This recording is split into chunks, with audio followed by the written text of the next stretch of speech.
The stars had never seemed so cold to Admiral Sarah Okonkwo as they did now, staring through the viewscreen of the UNS Defiant.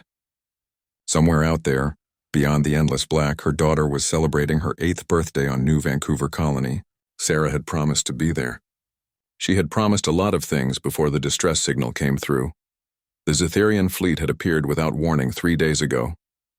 200 ships, each one larger than anything humanity had ever built, emerged from faster-than-light travel at the edge of the New Vancouver system. The colony administrator had tried to communicate, to explain that humans meant no harm, that they were simply settlers looking for a new home among the stars. The Zetherians had responded with a single message that the translators had struggled to interpret: submit or be cleansed. Sarah had seen the footage. Every human in the Sol system had seen it. The Zetherian ships were beautiful in a way that made her stomach turn. Sleek, organic curves covered in what looked like ceremonial markings. They moved through space like dancers, formations precise and elegant. When the colony's defense satellites had activated automatically, the Zetherians had taken it as an act of war. The bombardment had lasted 6 hours. The Zetherians didn't target the colony directly. Instead, they destroyed infrastructure with surgical precision: power stations, water treatment facilities, communications arrays. They were making a point. They were showing the humans what would come next if they didn't surrender. That's when Earth had scrambled the first expeditionary fleet. 47 ships. Everything humanity could spare from the Sol system's defense grid. Ships that had been designed for asteroid mining, retrofitted with weapons, patrol vessels that had never fired a shot in anger. And the Defiant, Sarah's flagship, a heavy cruiser that represented humanity's best attempt at a warship. It wasn't enough. Sarah knew it wasn't enough, but it was what they had. The journey to New Vancouver had taken 16 days at maximum burn. 16 days of drilling her crews, 16 days of watching young men and women who had joined the Navy, thinking they'd spend their careers mapping distant nebulas prepare for actual combat. 16 days of ignoring the fact that her daughter was down there, probably terrified, definitely wondering why her mother had broken another promise. "Admiral, we're approaching the system perimeter," Commander James Wu said from the tactical station. His voice was steady, but Sarah could see the tension in his shoulders. "Zetherian fleet is holding position in high orbit over New Vancouver. They've detected us. All ships battle stations," Sarah ordered. Her voice echoed through the fleet-wide channel. "Remember your training. Remember why we're here. Those are our people down there, our families, our future. We don't have to win. We just have to make them bleed enough that they leave." The Zetherian response came quickly. Their fleet began to shift, those elegant formations rearranging into something that looked almost like a flower. Blooming, beautiful, deadly.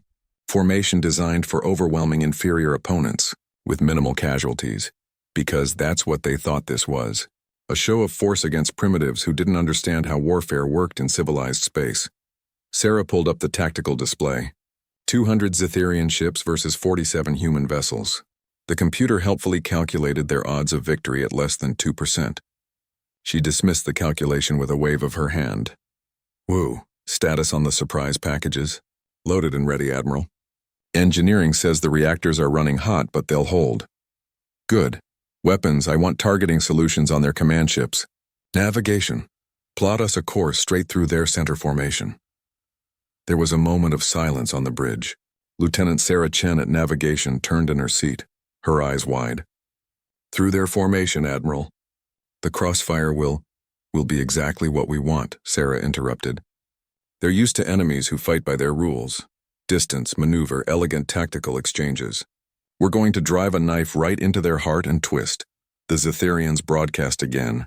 The translator rendered it as unknown fleet. "You have entered a pacified zone.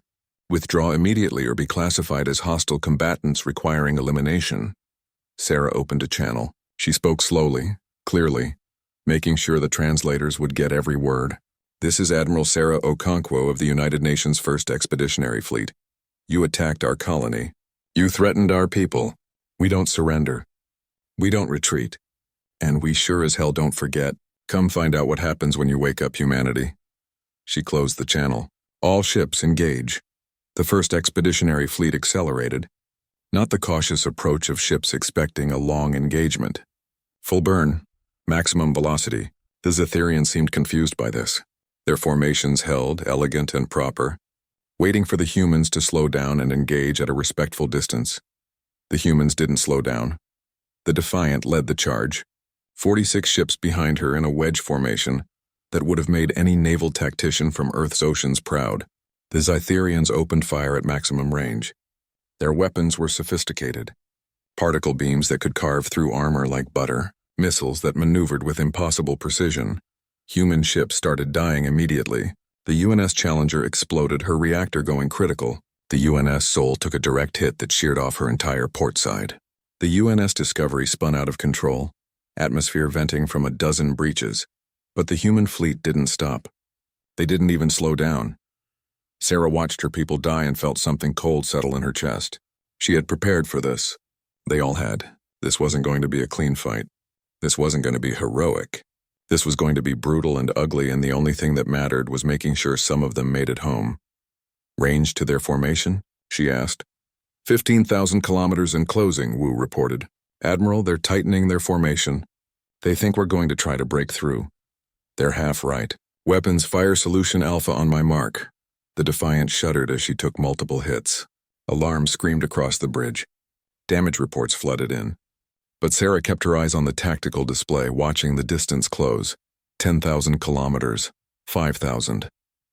The Zetherians were still firing in that precise, elegant way. Targeting engines. Targeting weapons. Trying to disable rather than destroy. Because that's how civilized species fought wars. You didn't kill if you could avoid it. You demonstrated superiority and accepted surrender. They still hadn't figured out that humans didn't think that way. Mark, Sarah said quietly. Every human ship fired at once, but they weren't firing weapons designed for ship-to-ship combat.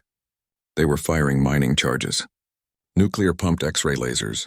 Kinetic kill vehicles that were nothing more than dense metal cylinders accelerated to a significant fraction of light speed, and they were firing them at point blank. Range, the Zetherian formation disintegrated, not because of superior tactics or better weapons, but because the humans had turned every ship into a bomb and driven those bombs right into the enemy's face. The UNS Warsaw rammed a Zetherian cruiser head-on. Both ships vanished in a fireball that lit up the entire battle space. The UNS Tokyo launched every missile she had, then followed them in, her crew firing personal weapons out of breached hull sections as they died. The UNS Nairobi's captain waited until his ship was literally touching a Zetherian dreadnought before he detonated his reactor. Sarah watched her fleet commit suicide and felt tears running down her face. But she didn't stop. Couldn't stop. All ships execute pattern Omega. Target their command vessels. Make every shot count. The Zetherians were panicking now. Their elegant formations were broken. Their ships were trying to gain distance to re-establish the kind of warfare they understood. But the humans were among them now inside their formations, too close for their weapons to track effectively. The Defiant targeted a Zetherian heavy cruiser. Sarah's weapons officer didn't aim for the engines or the weapons. He aimed for the crew sections. Fired everything they had. Watched the alien ship break apart. Atmosphere and bodies spilling into the void. Commander Wu, Sarah said, her voice hoarse. Prepare the final package. Wu's hands shook as he entered the authorization codes. Admiral, if we do this, we won't have enough fuel to make it home. I know. We'll be stranded here. I know. Most of us won't survive long enough for rescue. I know. Sarah's voice cracked. But they need to understand. They need to know what happens when you threaten Earth. When you threaten our children. Enter the codes, Commander. Wu entered the codes. The Defiant launched her last surprise. A dozen fusion warheads, each one programmed to detonate in a pattern that would maximize radiation scatter. Not sophisticated. Not elegant. Just raw, brutal, destructive power. The warheads detonated among the Zetherian fleet. Ships that had survived the initial assault found their systems failing. Their hulls becoming radioactive. Their crews dying from radiation poisoning. It was ugly. It was horrible. It was effective. The Zetherian fleet broke. Not retreated in good order. Broke. Ships fled in every direction, abandoning their formation, abandoning their wounded, abandoning everything except the desperate need to get away from the insane species that fought like demons. Of the 200 Zetherian ships that had come to New Vancouver, 43 were destroyed. Another 70 were crippled, leaking atmosphere and radiation, barely able to limp away. The rest ran. Of the 47 human ships, 16 remained, damaged, low on fuel, but alive. Sarah sat in her command chair and looked at the casualty reports. 31 ships lost. Over 8,000 people dead. Her executive officer, her best friend, the young ensign who had just gotten engaged last week. But New Vancouver was safe. The colony had survived. Open a channel to the colony, she ordered. The face that appeared on her screen was the colony administrator, an older man named Harris. He had tears running down his face. Admiral Okonkwo, we watched the whole thing. I don't know how to thank you. Don't thank me yet, Sarah said. We just started a war, and I don't think the people we just bloodied are going to let this go. She was right. But what Sarah Okonkwo didn't know, what none of them knew yet, was that the Zetherians weren't the real problem. The Zetherian hegemony was just one member of a coalition that spanned 10,000 worlds. And that coalition was about to learn something terrifying about the species from Sol system. They were about to learn that humanity didn't just fight to win. They fought to make sure you regretted ever threatening them. Far from New Vancouver, in the halls of power where the Galactic Coalition met, Hierarch Zelnoth was preparing his report. His hands shook as he compiled the footage. The images of human ships ramming his vessels. The sound of human voices screaming defiance even as they died. The cold, calculated brutality of a species that turned warfare into a nightmare. He would tell the Coalition everything. About the primitives from Sol who fought like nothing he had ever seen. About the way they sacrificed themselves without hesitation. About the terror in his crew's voices as they fled. And the Coalition would listen. They would be horrified. They would be outraged. And they would make a decision that would change the galaxy forever. They would decide to show these humans what happened when you defied the established order. They would gather their fleets. They would combine their might. And they would teach Earth a lesson. It would be the biggest mistake in galactic history, but that was still to come. For now, Sarah Okonkwo sat in her damaged ship, holding a photograph of her daughter, and prayed that the sacrifice of her people would be enough, that somehow Earth would find a way to survive what was coming. Because she knew deep in her bones that this was just the beginning. The Zetherians would be back, and they wouldn't come alone. The Senate chamber of the Galactic Coalition had stood for 12,000 years.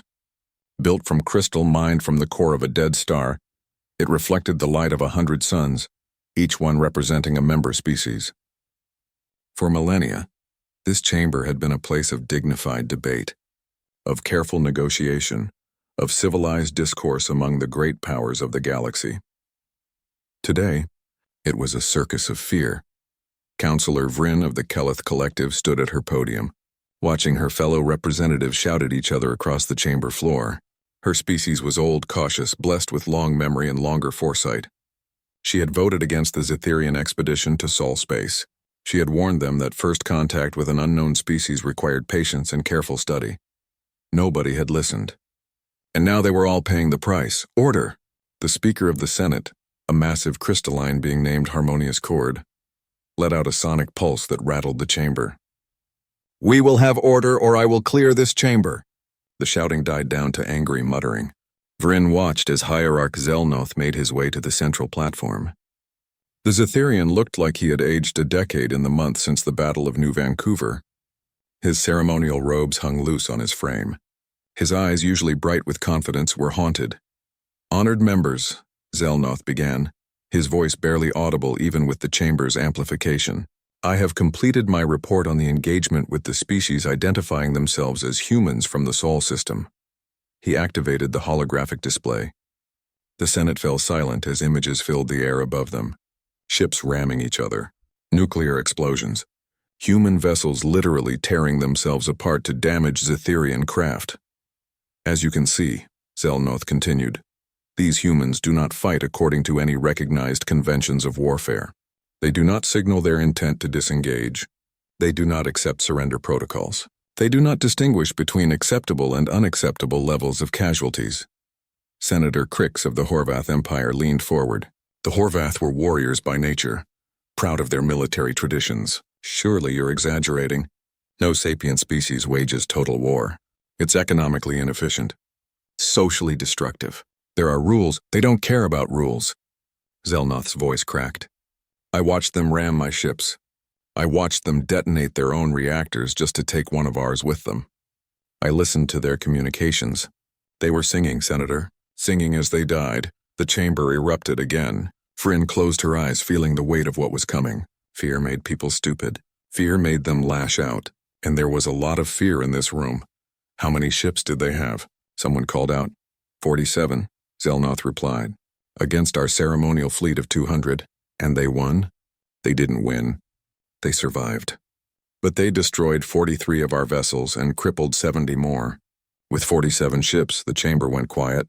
Vryn could see the calculations happening behind every representative's eyes. 47 primitive ships had gutted a Zetherian ceremonial fleet.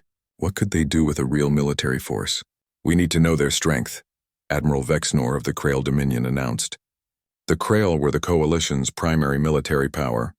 Their fleet's the largest and most advanced. How many ships do these humans have? Our intelligence suggests very few, Zelnoth said. They are a young species. They have only achieved interstellar travel within the last century. We estimate they have perhaps 2, maybe 3 deep space fleets total. 3 fleets, Vexnor mused.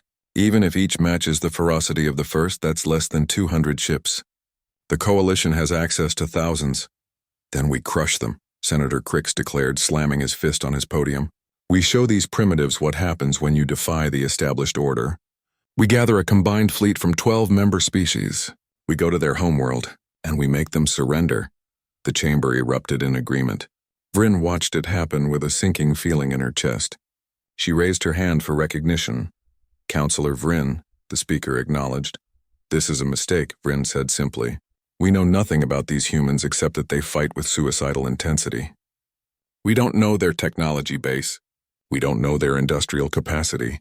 We don't know their culture or psychology. And you want to attack their homeworld based on estimates from intelligence that has already proven fallible? What would you have us do? Crix demanded. Let them think they can attack Coalition members with impunity? They didn't attack. We attacked them. They defended their colony. They refused a lawful demand to submit to Coalition authority. They didn't know Coalition authority existed, Vryn pointed out. We made first contact by demanding surrender. What did we expect would happen? It doesn't matter, Admiral Vexnor interjected. What matters is that this species has proven dangerous. They have proven they don't respect the conventions that keep galactic civilization functioning. Either we bring them into compliance or we eliminate them as a threat. The vote was called. 12 species would contribute ships to a combined armada, 3,247 vessels, representing the largest military force assembled in over 1,000 years. They would travel to Sol space. They would demand unconditional surrender. And if the humans refused, they would demonstrate what happened to species who challenged the Galactic Coalition. The vote passed. Only Vryn and a handful of other cautious voices dissented. As the Senate adjourned, Vryn found herself approached by Zelnoth. The Zetherian looked even worse up close. You don't think this will work, he said. It wasn't a question. I think we're underestimating them, Vryn replied. You saw how they fought. That kind of intensity, that kind of willingness to sacrifice everything, that doesn't come from nowhere. It comes from a culture that has survived terrible things. A species that has learned that sometimes the only way to survive is to be more terrifying than whatever threatens you. You think they have more ships than we estimate. I think we have no idea what they have. And I think we're about to find out the hard way. Zelnoth was quiet for a long moment. I hope you're wrong, Counselor. Because if you're right, we may have just started something we can't finish. Meanwhile, in Sol space, Ambassador Chen Wei was being escorted to a transport ship by Coalition security forces. His diplomatic credentials had been revoked. His staff had been expelled. Officially, it was because humanity had committed an act of war against a Coalition member. Unofficially, Chen suspected it was because they were afraid. He had seen the way the guards looked at him, like he might suddenly turn violent, like he might be carrying a bomb, like every human was a potential threat. The transport was scheduled to take him back to Earth. But as Chen boarded, he noticed something odd. The pilot was nervous. The crew kept glancing at their sensors. Something had them spooked. What's going on? Chen asked. The pilot, a young Zetherian, didn't meet his eyes. We've been getting reports, Ambassador. About your people. About what you're doing. What we're doing. Building.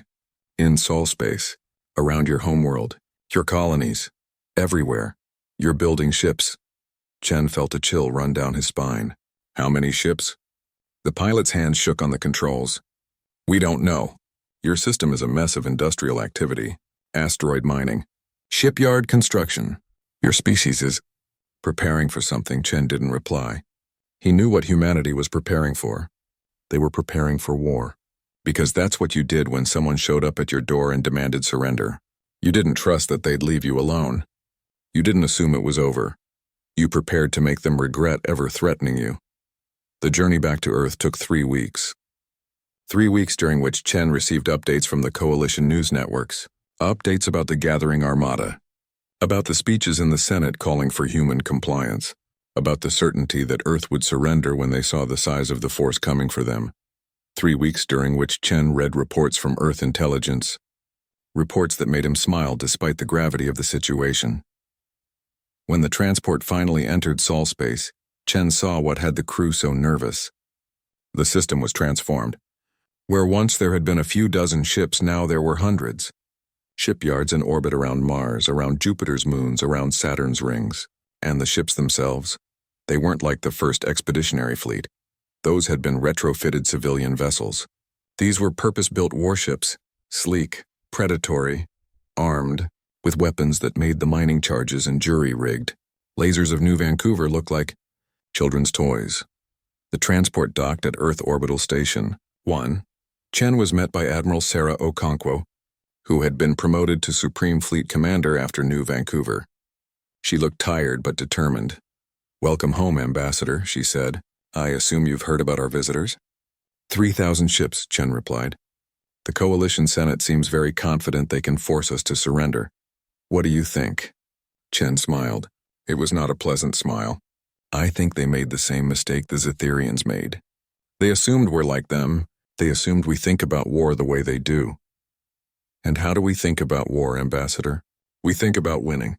Whatever it takes. Whatever it costs." Chen looked out the viewport at the ships gathering in Earth orbit. "How many fleets do we actually have now?" "Officially, 2. The first expeditionary fleet, which is still at New Vancouver helping with repairs, and the second defense fleet, which is here in Sol." "And unofficially?" Okonkwo's smile matched his. "Unofficially, Ambassador, we've been very busy. Turns out when you tell humanity that aliens exist and they're hostile, people get motivated. We've had volunteers flooding in from every nation. We've converted every major industrial center to warship production. We've pulled every trick we learned from our own history about rapid mobilization." "How many, Admiral?" "You'll find out when they do." The Coalition Armada arrived 2 weeks later. 3,247 ships, each one broadcasting demand for immediate surrender. The largest military force in galactic history, assembled for the sole purpose of forcing one primitive species into compliance. Earth's response was a single ship, the Second Defense Fleet flagship, broadcasting on all channels. "This is Admiral Sarah Okonkwo of the United Nations Armed Forces. You have entered Sol space with hostile intent. You have demanded our surrender. Our answer is no. We don't surrender. We don't submit. We don't forget that you started this. If you want Earth, come and take it. But know that every meter of space you cross will cost you. Every ship you lose will haunt you. And when this is done, you'll wish you had left us alone." The Coalition response was immediate. They didn't bother with more negotiations. They had their orders. Bring Earth into compliance or reduce it to rubble. The battle for Sol was about to begin, and the Coalition was about to learn that sometimes defeating an enemy isn't about having more ships. It's about being willing to pay a higher price. A price humanity had already proven willing to pay. Admiral Vexnor commanded the Coalition Armada from his flagship, the Eternal Glory. He watched the human fleet emerge from Earth orbit. 52 ships, against 3,000. He almost felt sorry for them. "All ships," he broadcast. "Engage the enemy. Destroy their fleet. Prepare to bombard planetary defenses." The Armada moved forward, elegant formations spanning millions of kilometers. Weapons charging. Ships taking up positions that had been drilled for centuries, and the humans, those 52 ships, accelerated to meet them. Vexner frowned. "They're not retreating." Why aren't they retreating? His tactical officer checked her displays. Admiral, they're broadcasting something. Audio only. Put it through. What came through the speakers made Vexenor's blood run cold. It wasn't a battle cry. It wasn't a demand. It was music. Human voices singing in harmony. A war song from Earth's ancient history. Translated into Galactic Common, into the Valley of Death rode the 600. And Vexenor, who had studied warfare for his entire life, who had commanded fleets across a dozen campaigns, suddenly understood what Counselor Vryn had tried to warn them about. These humans weren't fighting to win this battle. They were fighting to make a point. To show the galaxy what happened when you threatened them. They were about to sacrifice their entire fleet, 52 ships and thousands of lives just to make the Coalition bleed. Just to make them afraid. The battle was about to begin. The Second Defense Fleet had been built for one purpose, to buy time. Every person aboard every ship knew this. They knew the odds. They knew the mathematics of 3,000 versus 52. They knew they were going to die. They sang anyway. Captain Rodriguez of the UNS Indomitable watched the Coalition Armada on his tactical display. It looked like a swarm of locusts, each ship represented by a glowing dot. There were so many dots that they seemed to form a solid wall across his screen.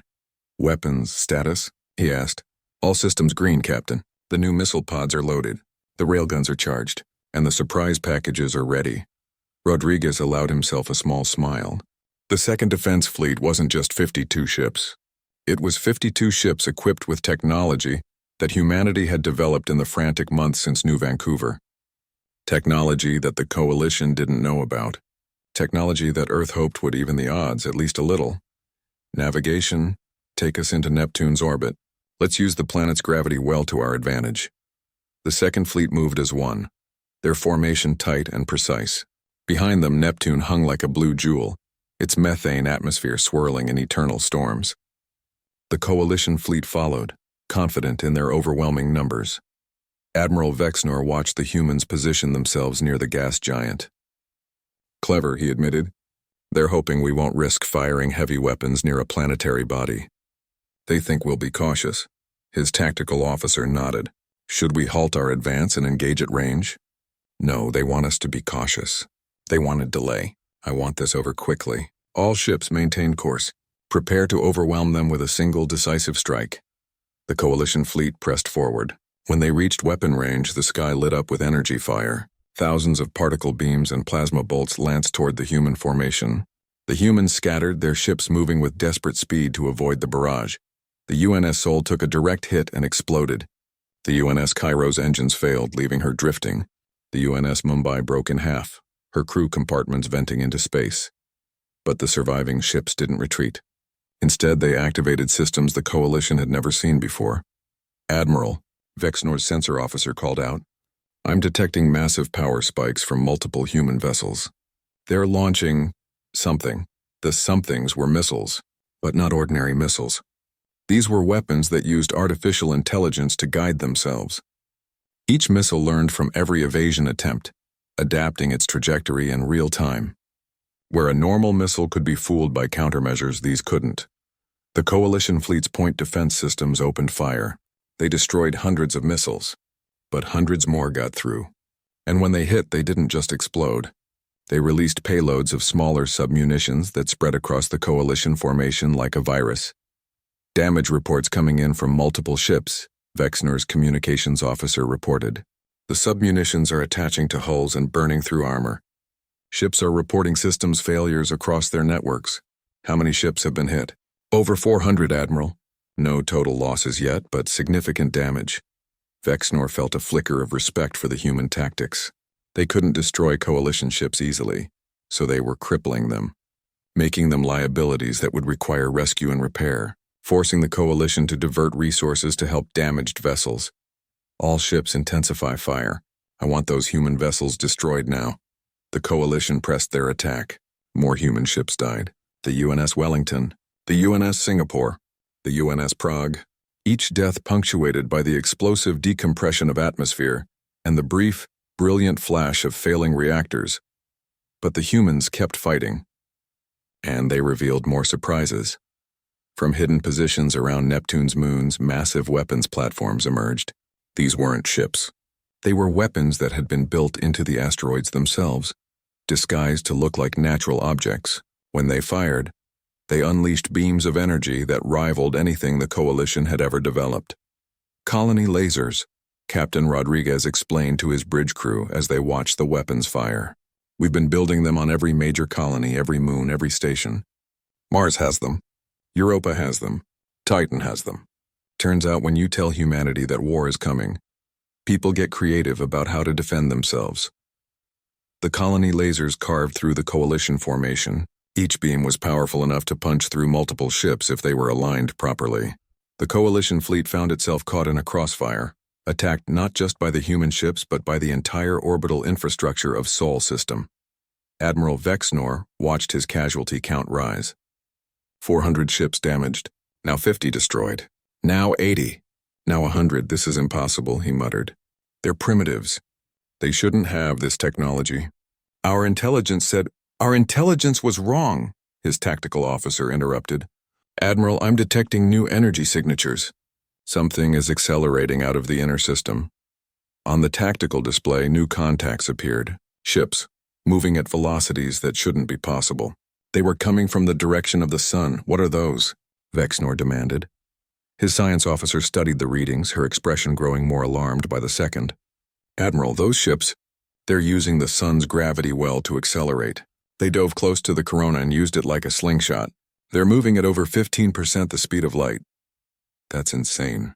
At those speeds, any collision would release energy equivalent to a nuclear weapon. Yes, Admiral. The Sundiver ships, as the humans called them, were suicide vessels. Small, fast, loaded with as much mass as possible. Each one was piloted by a volunteer who knew they were on a one-way trip. When they hit their targets, they did so with relativistic energy that turned both the Sundiver and its victim into expanding clouds of superheated plasma.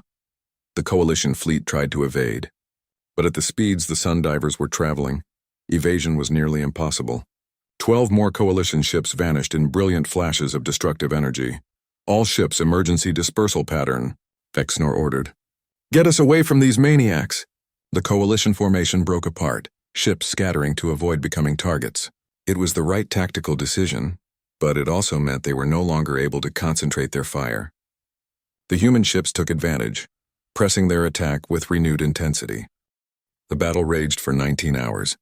19 hours of constant combat, of ships dying, of crews fighting and bleeding and refusing to surrender. The Second Defense Fleet was ground down piece by piece. 42 ships, 35, 28, 15. But they took over 2,000 Coalition ships with them. Destroyed or damaged so badly they could no longer fight. The elegant formations were gone, replaced by debris fields and dying vessels calling for help that wouldn't come in time. Admiral Sarah Okonkwo commanded from the UNS Defiant, the same ship she'd led at New Vancouver. It was damaged now, trailing atmosphere and radiation. Her bridge crew was down to skeleton strength. But they kept fighting. Admiral, her communications officer said quietly, the other ships, they're gone. We're the last one. Sarah looked at her tactical display. The young officer was right. Every other ship in the Second Fleet had been destroyed. The Defiant stood alone against over 1,000 Coalition vessels. Well, Sarah said, her voice calm despite everything, I guess that means we get all the glory. Her crew laughed. It was the kind of laughter you hear from people who know they're about to die but refuse to go quietly.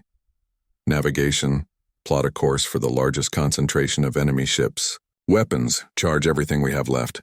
Engineering, how long until the reactor goes critical? We can trigger it whenever you want, Admiral. The chief engineer replied.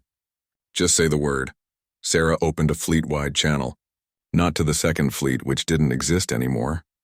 To every human ship in the system. To the stations and colonies. To Earth itself. This is Admiral Okonkwo. The Second Defense Fleet has completed its mission. We delayed them. We hurt them. We showed them what it cost to threaten Earth. She paused, looking at her crew. Young faces. Old faces. People who had families waiting for them. People who chose to be here anyway. They think this is over. They think they've won because they destroyed our fleet. But they're wrong. They don't understand what they've started. They don't understand humanity. She took a deep breath. To everyone listening, remember us. Remember what we did here? And when the time comes, make them regret ever coming to our home." She closed the channel, looked at her crew. "It's been an honor serving with you all." "The honor is ours, Admiral," Commander Wu replied. The Defiant accelerated toward the Coalition formation. Every weapon firing, every system pushed beyond its limits. The Coalition fleet opened fire, thousands of weapons converging on a single target. The Defiant exploded, not just from enemy fire, but from Sarah deliberately overloading her reactor at the moment of maximum impact. The explosion took out 7 more Coalition ships and damaged dozens of others. Admiral Vexnor watched the last human ship die and felt nothing like victory. He looked at his casualty reports. 2,100 ships destroyed or damaged. Out of an armada of over 3,000, he had barely 1,100 combat-capable vessels remaining, and the human Second Fleet had been only 52 ships. "Sir," his communications officer said hesitantly, "we're receiving a transmission. From Earth." "Put it through."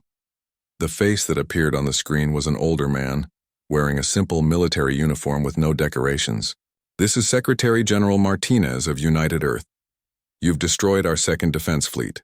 Under the terms of your ultimatum, you may now proceed to bombard our homeworld." Vexnor felt a chill. There was something in the human's eyes, not fear, not desperation, something else. "However," Martinez continued, "I feel obliged to inform you of a development. You see, while you were fighting our Second Fleet, you were being scanned, analyzed. Your tactics, your weapons, your ship configurations, all recorded, all studied." "What are you talking about?" Vexnor demanded. "I'm talking about the fact that you assumed we only had 2 fleets. That was your first mistake." Martinez smiled. It was not a reassuring smile. "Your second mistake was assuming we'd fight you fairly." On Vexnor's tactical display, alarms started screaming. New signatures were appearing. Not in Sol space.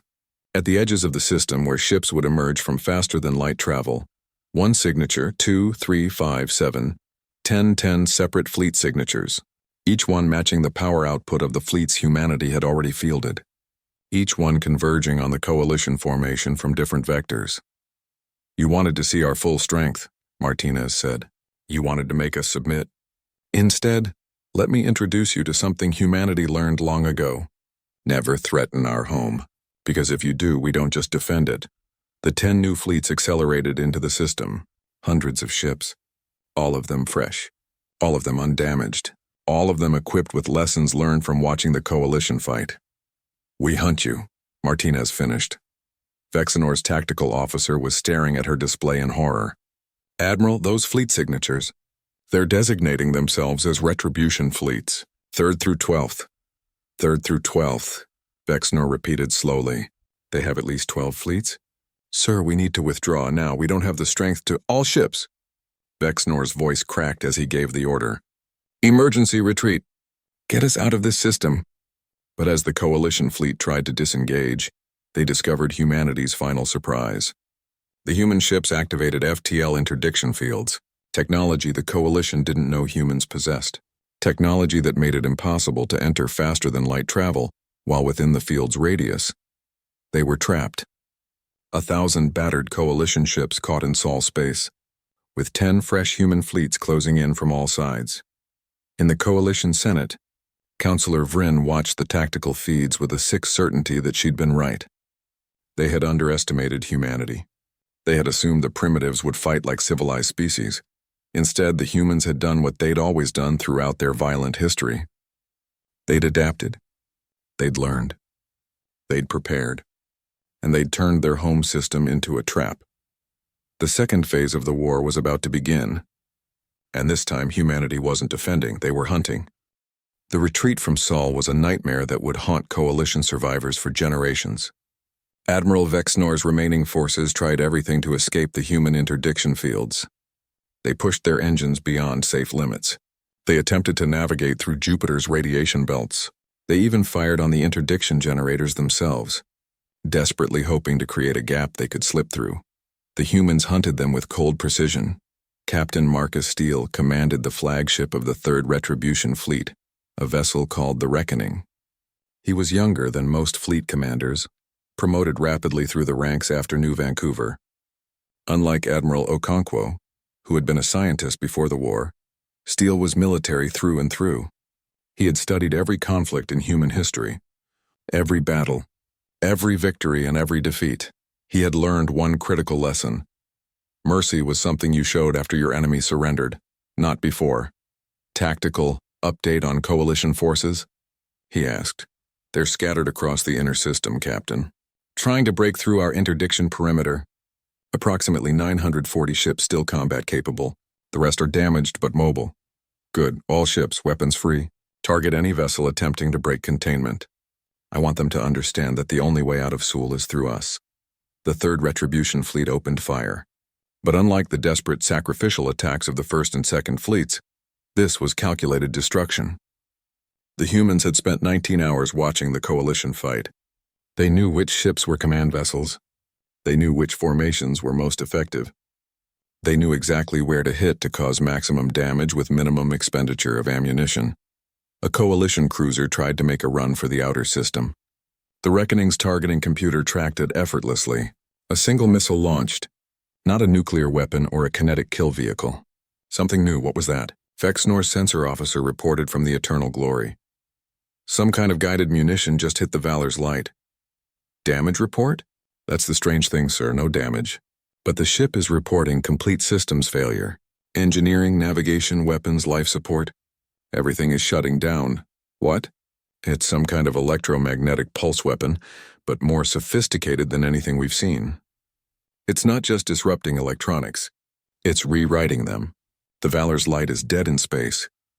The humans had developed weapons specifically designed to disable rather than destroy, not out of mercy, but because a disabled ship required rescue operations, required other vessels to slow down and provide aid, required resources that could have been used to fight. Every disabled ship was an anchor dragging the coalition fleet down. This is impossible, Vexnor muttered, watching his forces being systematically dismantled. How did they develop this technology so quickly? They're supposed to be primitives. His communications officer looked up from her console, her face pale. Admiral, I've been monitoring human transmissions. I think we need to listen to this. She put the transmission on speakers. It was a conversation between 2 human ships, talking casually about their tactics. Reckoning, this is vengeance. We've disabled 3 more coalition cruisers in Sector 7. Their formations are fragmenting nicely. Copy that, Vengeance. Remember, we're not trying to kill them all. We're trying to make sure they understand what happens when you threaten Earth. Let some of them survive. Let them run home and tell everyone what they saw. Understood. Make them afraid. Exactly. Make them so afraid that no one ever considers attacking humanity again. Vexnor felt ice in his veins. The humans weren't just defending themselves. They were crafting a narrative, creating a legend of terror that would spread across the galaxy. Every ship that escaped would carry stories of human ruthlessness, of their impossible technology, of their refusal to show mercy or accept surrender. Sir, his tactical officer interrupted, the interdiction fields are weakening. We might have a chance to— It's a trap, Vexnor said quietly.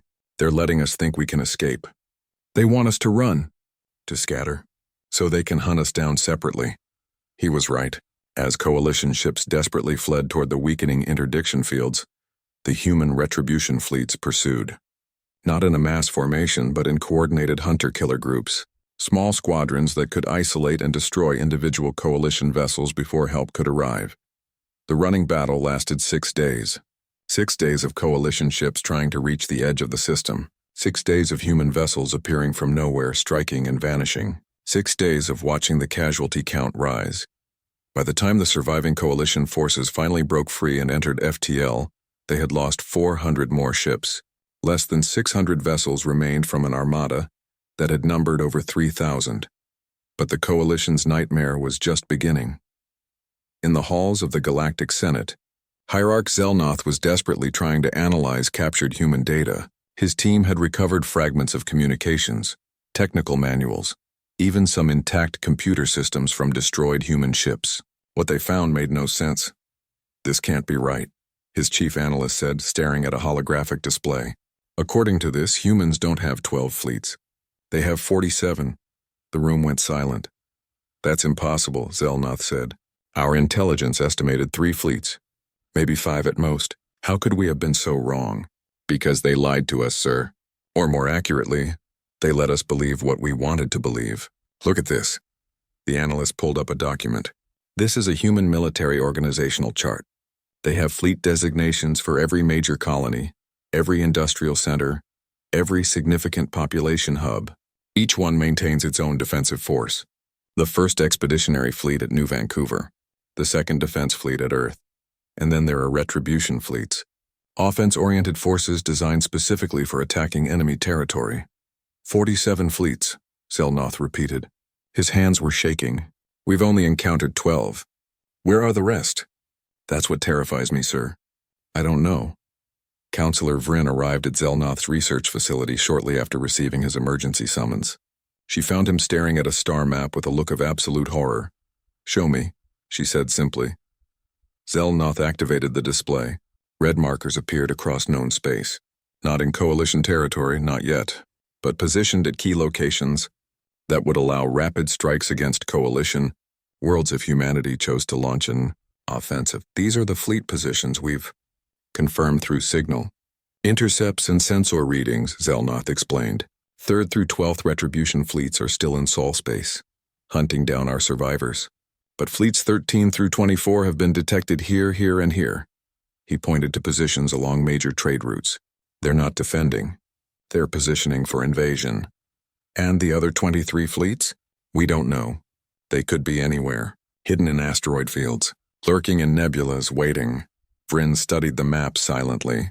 You were the one who engaged them first, who destroyed their colony infrastructure. What did you expect would happen? I expected them to surrender, to see our superior numbers and accept Coalition authority. That's how every other species has responded for 10,000 years. Every other species was part of galactic civilization. They understood the rules. They knew that conflicts were resolved through negotiation and limited warfare. Vryn turned to face him. Humanity doesn't know those rules. Or more accurately, they know them and they've rejected them. They've looked at how we fight and decided that our way is inefficient. Inefficient? Think about it. We conduct warfare to minimize casualties and economic damage. We have rules about acceptable targets, protocols for surrender, conventions about treatment of prisoners, all designed to make war civilized. And what's wrong with that? Nothing if both sides agree to the rules. But humanity never agreed. They fight the way they've always fought throughout their history. Total, complete commitment, absolute victory or absolute destruction. And right now they're teaching us what that looks like. An emergency alert interrupted their conversation. Coalition forces at the Kresh sector were under attack. Not from human ships. From something worse. The holographic display showed a planet under siege. But there were no human fleets in orbit. Instead, the attack was coming from automated weapons platforms that had been deployed in the system weeks ago, hidden among the asteroid field, waiting for the right moment to activate. They're mining our territory, Zelnoth whispered. They've been sneaking weapons platforms into our space and we never noticed. How many systems are compromised? Vryn asked. We don't know. We're checking now, but the analyst pulled up a new display. Early estimates suggest dozens, maybe hundreds. Every major trade route has been seeded with weapons platforms. The full scope of humanity's strategy was becoming clear. While the Coalition had been focused on the big fleets, the obvious threat, humans had been quietly spreading throughout Coalition space. Small ships disguised as merchant vessels or science expeditions had been placing weapons and sensors in strategic locations. When the war began, those dormant systems activated. Now Coalition forces couldn't move without risking ambush from weapons they couldn't locate and couldn't predict. This is brilliant, Vryn said softly. Terrifying, but brilliant. They turned our entire territory into a battlefield without us even realizing it. What do we do? Zelnoth asked. The only thing we can do. We prepare a peace delegation and pray that humanity is willing to negotiate. But as they prepared for peace, humanity was preparing for something else entirely. In Sol space, Captain Steele was receiving new orders. Orders that made him smile despite the gravity of the situation. All fleet commanders, he broadcast. Terra Command has given us the green light. Rules of engagement are now unrestricted. We are authorized to pursue Coalition forces into their territory and conduct offensive operations against military targets. His executive officer looked concerned. Sir, doesn't that mean we're starting a war of conquest? No, Commander. We're finishing the war they started. There's a difference. What difference? Steele pulled up a tactical map showing coalition space. Thousands of systems, billions of inhabitants, an empire that had stood for millennia. The difference is that when this is over, they're going to remember what happened when they threatened Earth. And they're never going to make that mistake again. The Retribution fleets departed Sol space. 10 fleets, each one heading to a different sector of coalition territory. Their orders were clear. Destroy military targets, avoid civilian casualties where possible, but above all demonstrate humanity's capacity for warfare. Show them what it meant to fight a species that had survived extinction events, world wars, nuclear arsenals, and genetic plagues. A species that had looked at the cold equations of galactic warfare and decided the equations were wrong. As the human fleets entered coalition space, encrypted transmissions began spreading through the galactic networks. Images of Earth's orbital defenses, videos of human ships in combat, technical specifications that showed capabilities far beyond what anyone had estimated, and one message repeated over and over in every known language. We gave you one chance to leave us alone. You refused. Now you'll learn what humanity does to those who threaten our home. We're coming, and we won't stop until you understand that Earth is not to be touched. Ever. In her private chambers, Counselor Vryn watched the messages spread and felt the weight of history on her shoulders. She had tried to warn them, tried to make them understand that first contact required patience and wisdom. Instead, the Coalition had approached humanity with arrogance and threats, and now they were reaping the consequences. She opened a secure channel to the Senate leadership. I'm requesting authorization to lead a peace delegation to Sol space. We need to end this before it's too late. Too late?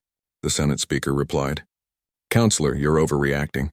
They may have advanced weapons, but they're still just one species. The Coalition has 10,000 member worlds. We can mobilize what? Vryn interrupted. We sent 3,000 ships. They destroyed most of them with minimal losses. They have fleets we didn't know about. Technology we can't match. And most importantly, they have something we don't. What's that? The will to do whatever it takes to win. We fight according to rules. They fight to survive, and survival doesn't care about rules. The Senate was silent for a long moment. Your request is granted, Counselor. Assemble your delegation, and pray the humans are willing to listen. Vryn closed the channel and looked out at the stars. Somewhere out there, human ships were hunting coalition forces. Somewhere out there, the future of galactic civilization was being decided by a species that had never asked to be part of it. She just hoped there would be a galaxy left when it was all over. The siege of Zetheria lasted 14 days, not because humanity needed that long to break their defenses, but because they wanted to make a point. Every day human ships appeared in different orbital positions around the planet. Every day they destroyed another military installation with surgical precision. Weapon batteries, shipyards, command centers, always military targets, never civilian populations. The message was clear. We can destroy you whenever we want. We're choosing not to. Yet, Hierarch Zelnoth watched his homeworld being systematically stripped of its defenses and felt a despair he had never imagined possible. His people, who had been members of the Coalition for 8,000 years, were being humiliated by a species that had achieved space travel less than a century ago. Sir, his aide said quietly, the 13th Retribution Fleet is requesting communication. Put them through. The face that appeared on the screen was human, female, with dark skin and eyes that held no mercy. Hierarch Zelnoth, I am Admiral Kata of the 13th Retribution Fleet. I believe we've met before in a manner of speaking. Zelnoth recognized her. She had been a junior officer at New Vancouver, serving under Admiral Okonkwo. She had watched her commander die defending Earth. What do you want? Zelnoth asked. I want you to understand something. When you attacked New Vancouver, you killed 8,000 of my people. My friends, my family. Admiral Okonkwo, who was a better person than you could ever hope to be. Kata's voice was calm, but there was steel underneath. I could destroy your planet right now. Turn it into a radioactive wasteland. Your orbital defenses are gone. Your fleet is scattered. Nothing could stop me, then why don't you? Because we're not you. We don't destroy colonies. We don't threaten civilian populations.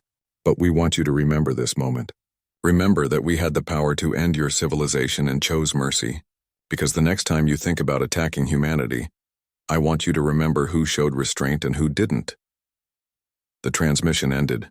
Zelnoth stared at the blank screen, feeling something he hadn't felt since childhood. Shame. Across Coalition space, similar scenes were playing out. Human fleets appeared at strategic worlds, destroyed military targets, and departed without touching civilian infrastructure. They were demonstrating power and restraint in equal measure, showing the galaxy that humanity could be as terrible or as merciful as the situation required. But it wasn't just military action that was reshaping the galaxy. The automated weapon platforms that humanity had secretly deployed across Coalition space were now revealing their full capabilities. They weren't just mines or missile batteries. They were sensor networks, communication relays, and intelligence gathering systems. Humanity had mapped every major Coalition military movement for months. They knew fleet positions, supply routes, communication protocols, and defense capabilities. While the Coalition had been preparing their armada to attack Earth, humans had been preparing to dismantle the entire Coalition military infrastructure. In the Coalition Senate, panic had given way to desperate damage control. Senator Crix, who had been so confident about crushing humanity, now stood before his peers looking like a broken man. "We've lost over 2,000 ships," he reported. "Another 800 are too damaged to fight. Our industrial capacity is being systematically destroyed. Trade routes are blocked by human weapon platforms, and we still have no idea where all their fleets are positioned. What about our reserves?" Someone called out. "What reserves? We committed everything to the Sol offensive. Every major fleet, every significant military asset. We thought overwhelming force would guarantee victory." Crix laughed bitterly. "We were so confident, so certain that our numbers would be enough." "Then what do you suggest?"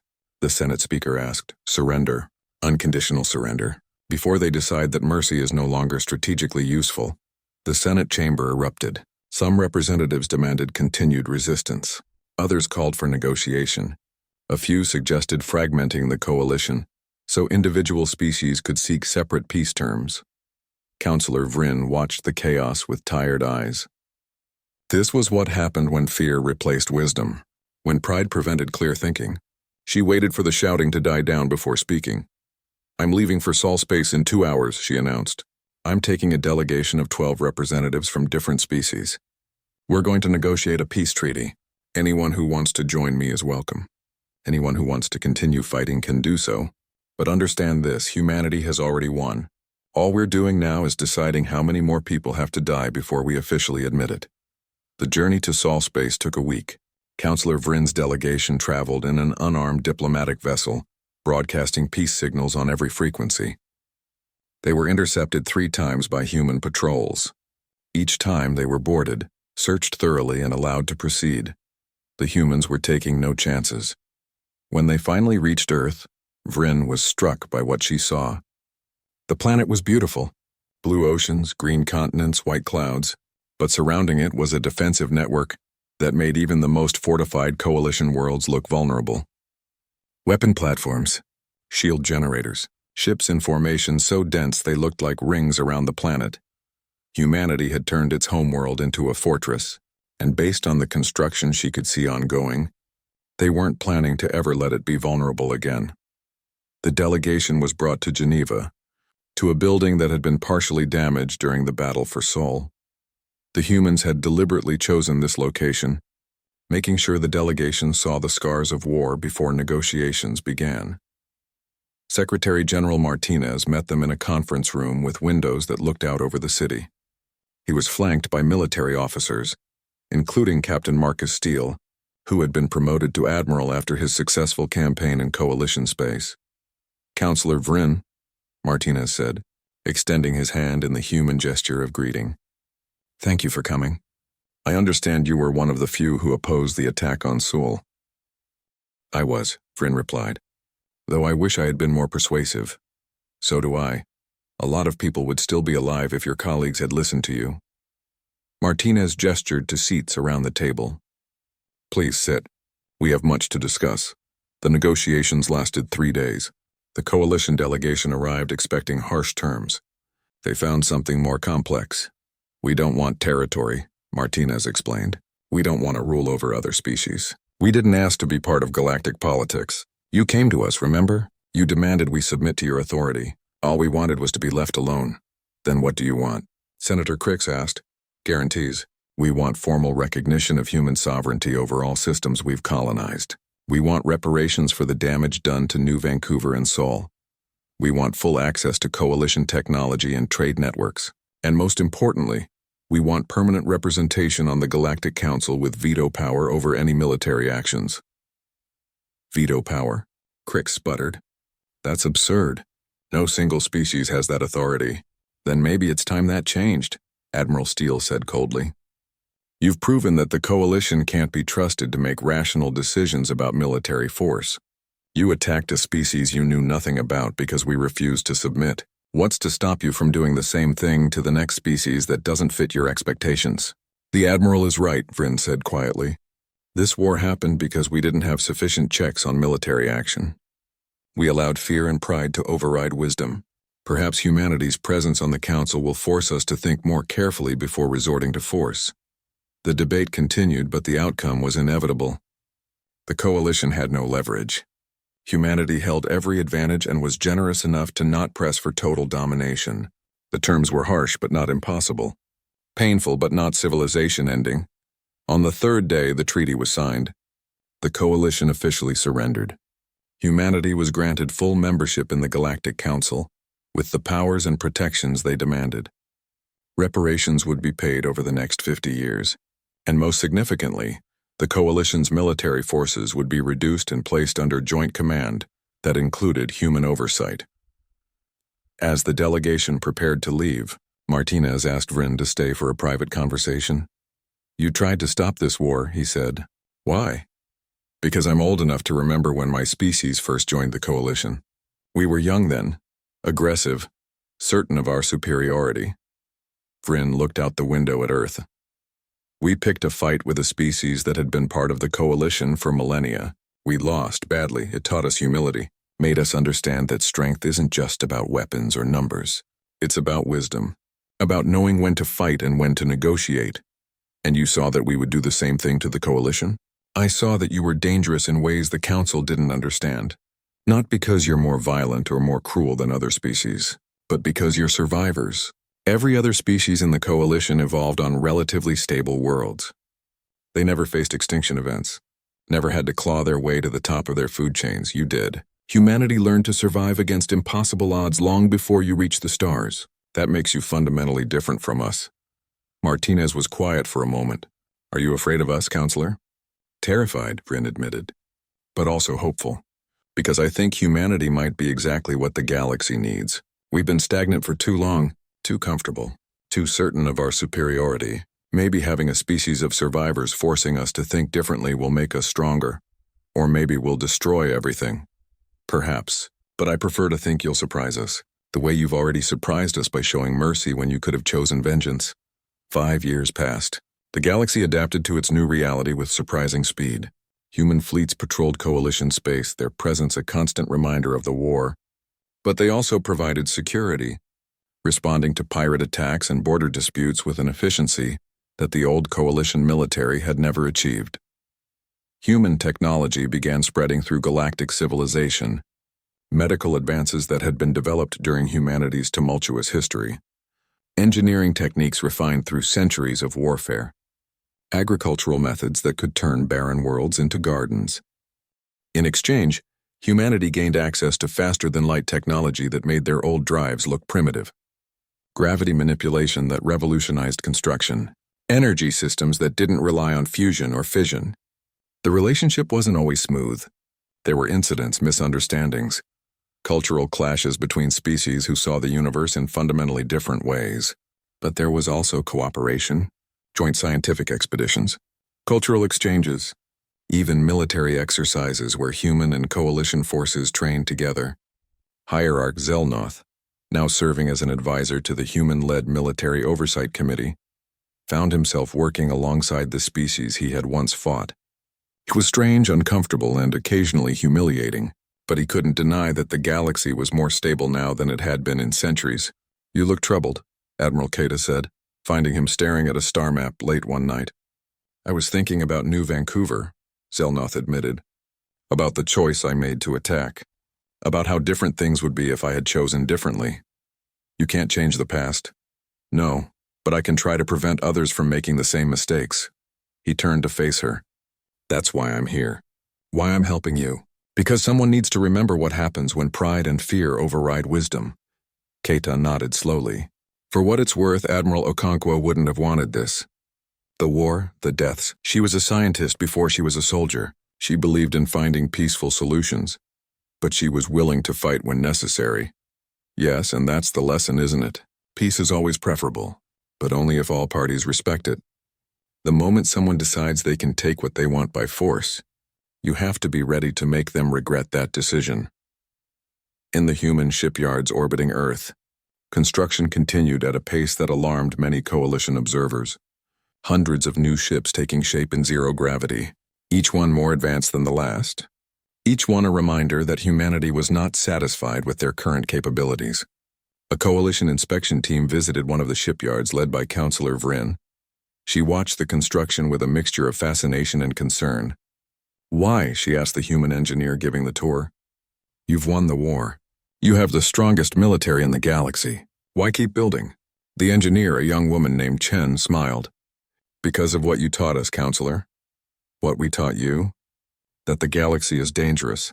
That there are species out there who will attack if they think you're weak.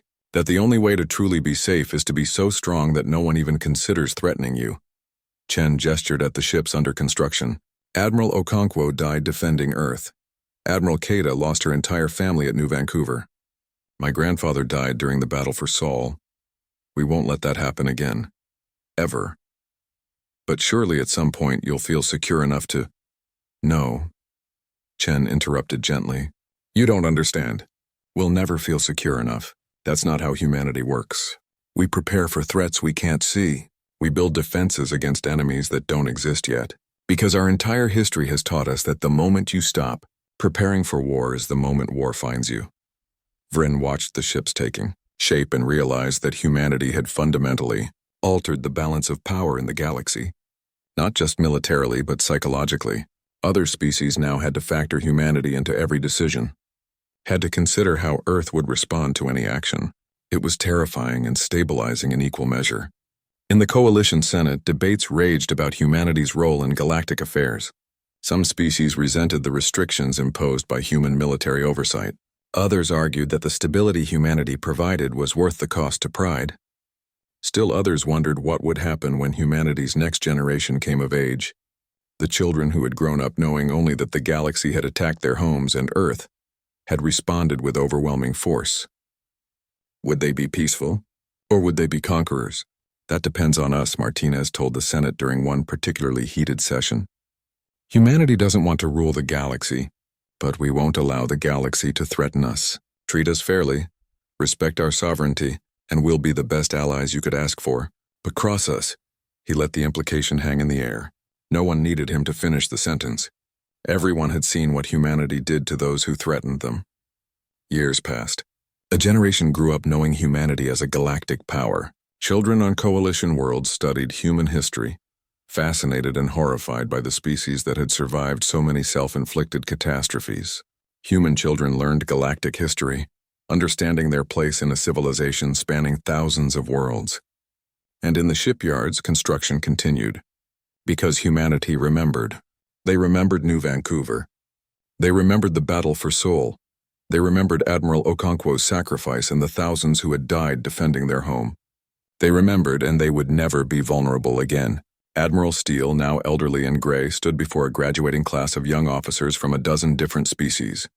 Human, Zetherian, Kelith, Horvath, all of them training together. Learning to fight together, understanding that the galaxy was stronger when its peoples cooperated rather than competed. You represent the future, he told them.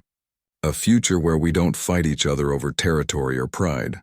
Where we work together to face the real threats that exist in an uncertain galaxy. But never forget the lessons of the war. Never forget what happens when fear and arrogance replace wisdom and restraint. The young officers saluted. Some of them were the children of people who had fought at New Vancouver. Others were the children of those who had attacked Earth. All of them were determined to be better than their parents' generation. To build a galaxy where first contact didn't mean first conflict. It was a fragile hope, but it was hope nonetheless. And in the halls of power, in the quiet moments when the politicians and military leaders could be honest with themselves, they acknowledged a truth that none of them wanted to say aloud. The galaxy was better off with humanity in it, safer, more stable. The old coalition had been complacent, comfortable with its dominance. Humanity's arrival had forced everyone to be better, stronger, more careful. They had learned the lesson humanity had tried to teach from the beginning. Don't start fights you can't finish, and never ever threaten someone's home unless you're prepared for them to bring hell itself down on you. Earth endured, humanity thrived, and the galaxy learned to live with the species that had turned warfare into an art form, then chosen mercy when they could have chosen annihilation. It was the beginning of a new era, built on the ashes of the old, paid for with blood and sacrifice. But perhaps, just perhaps, it was an era that would be remembered not for the war that started it, but for the peace that followed. Time would tell.